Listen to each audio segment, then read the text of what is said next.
नागपुर जिले के रामटेक में पिपरिया पेट से गढ़ मंदिर तक बनने वाले रोपवे को लेकर स्थानीय नागरिकों एवं नेताओं के विरोध के बाद अब स्थानीय सरपंच और उप सरपंच ने भी इस रोपवे का विरोध किया है।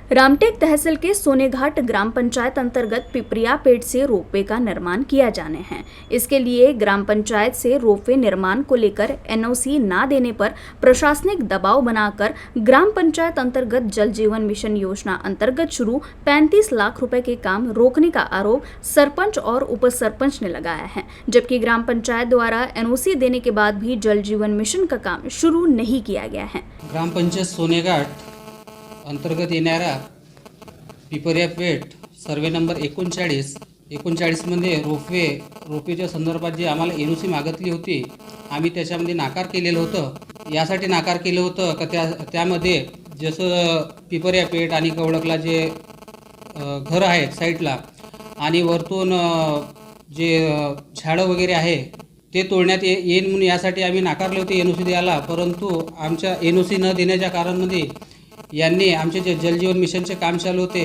त्यांनी प्रशासकीय दबाव टाकून आमच्यावर ते कामं थांबवण्यात आणले।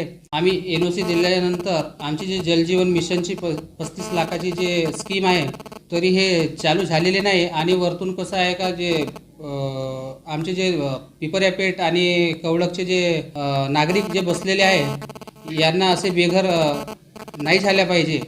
रोपवे हा अतिशय छान आहे, पण त्या जागेमध्ये जागा अपुरी पडत आहे आणि त्या भागामध्ये जे 50-100 घरं बसलेले आहेत, उद्या चालून रस्त्याची रुंदीकरण करतील तर ते जागा आणि त्या घरं पडतील असं आम्हाला थोडक्यात माहीत पडलं आहे। त्यामुळे ज्या